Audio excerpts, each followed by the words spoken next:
ബീട്രൂട്ടിൻ്റെ ഇല വെച്ചിട്ടുള്ള ഒരു തോരനാണ് ഇന്ന് ഞാൻ ഷെയർ ചെയ്യാൻ പോകുന്നത്. നമ്മൾ ബീട്രൂട്ട് വാങ്ങിക്കുമ്പോൾ നമുക്ക് സാധാരണയായിട്ട് ഇതിൻ്റെ ലീഫ് കിട്ടാറില്ല. ഇപ്പോൾ സൂപ്പർ മാർക്കറ്റിലൊക്കെ ഈ ബീട്രൂട്ടിൻ്റെ കൂടെ തന്നെ ഇതിൻ്റെ ലീഫും വരുന്നുണ്ട് കേട്ടോ. പക്ഷേ ഇത് ഞങ്ങൾ ഊട്ടിയിൽ പോയപ്പോൾ വൈമെന്ന് വാങ്ങിയതാണ്. അവിടെ നമ്മൾ ഈ ക്യാരറ്റ് ആയാലും ബീട്രൂട്ട് ആയാലും ലീഫോട് കൂടി തന്നെയാണ് അവർ ഫുട്പാത്തിൽ നിന്ന് വിൽക്കുന്നത്. അപ്പോൾ നമ്മൾ കുറച്ച് ബീട്രൂട്ട് വാങ്ങിച്ചിട്ടുണ്ടായിരുന്നു.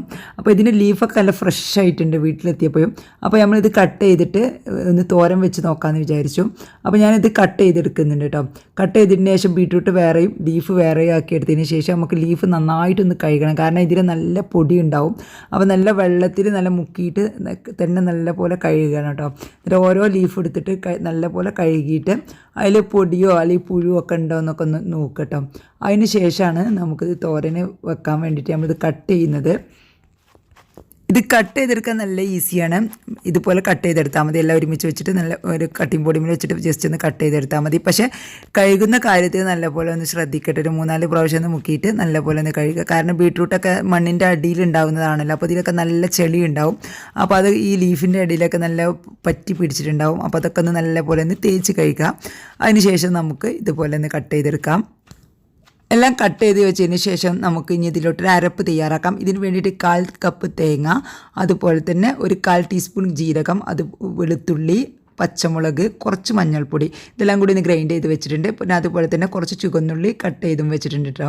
ഇനി നമുക്ക് തോരൻ റെഡിയാക്കാൻ തുടങ്ങാം. ഇതിന് വേണ്ടിയിട്ട് ഒരു പാൻ അടുപ്പത്ത് വെച്ചിട്ട് ഇതിലോട്ട് കുറച്ച് വെളിച്ചെണ്ണയാണ് ഒഴിച്ച് കൊടുക്കുന്നത്. വെളിച്ചെണ്ണ ചൂടാകുന്ന സമയത്ത് നമുക്ക് ഇതിലോട്ട് ഒരു 1/4 ടീസ്പൂൺ കടുക് ഇട്ട് കൊടുക്കാം. കൂടുതൽ വേണ്ട. കടുക് പൊട്ടുന്ന സമയത്ത് നമുക്കിതൊന്ന് അടച്ച് വെക്കാം. കടുക് പൊട്ടി പുറത്തോട്ട് പോകണ്ടെന്ന് വിചാരിച്ചിട്ടാണ് അടച്ച് വെച്ചത്. ഇനി നമുക്ക് പൊട്ടി കഴിഞ്ഞതിന് ശേഷം നമുക്ക് ഇതിലോട്ട് നമ്മൾ എടുത്ത് വെച്ച് ചുവന്നുള്ളി ഇട്ടിട്ട് നല്ലപോലെ ഒന്ന് മൂപ്പിച്ചെടുക്കാം. നല്ലപോലെ മൂത്ത് വന്നതിന് ശേഷം നമുക്ക് ഇതിലോട്ട് നമ്മൾ എടുത്ത് വെച്ച ലീഫ് ഇട്ട് കൊടുക്കാം. ലീഫ് ഇട്ട് കൊടുത്തതിന് ശേഷം നമുക്ക് ഹൈ ഫ്ലെയിമിൽ വെച്ചിട്ട് ഒന്ന് ഇളക്കി കൊടുക്കാം. ഇളക്കി കൊടുക്കുന്ന സമയത്ത് നമുക്ക് ഇതിലോട്ട് ആവശ്യത്തിനുള്ള ഉപ്പ് ചേർത്ത് കൊടുക്കാം. ഉപ്പ് ചേർത്തിട്ട് ഇളക്കുമ്പോൾ എല്ലാ ഭാഗത്തോട്ടും ഉപ്പ് മിക്സ് ആയിക്കോളും. നല്ലപോലെ മിക്സ് ചെയ്തതിന് ശേഷം നമുക്കിത് അടച്ചു വെക്കേണ്ട ആവശ്യമൊന്നുമില്ല. നമുക്കിതൊരു മീഡിയം ഫ്ലെയിമിൽ വെച്ചിട്ട് ഇടയ്ക്കൊന്ന് ഇളക്കി കൊടുത്തിട്ടൊന്ന് വേവിച്ചെടുക്കാം. അടച്ചു വെച്ചാൽ പെട്ടെന്ന് തന്നെ വെന്ത് പോവും. അപ്പോൾ അധികം വേവാൻ പാടില്ല. കുറച്ച് ഒരു 1/4 വേവിൽ ആവാൻ പാടുള്ളൂ. ആ ഒരു സമയത്ത് നമ്മൾ എടുത്ത് വെച്ച അരപ്പുണ്ടല്ലോ അതും കൂടി ഇട്ട് കൊടുത്തതിന് ശേഷം നല്ല പോലെ ഒന്ന് ഇളക്കി കൊടുക്കാം. അടച്ച് വെക്കാതെയാണ് കേട്ടത് വേവിച്ചെടുത്തിട്ടുള്ളത്.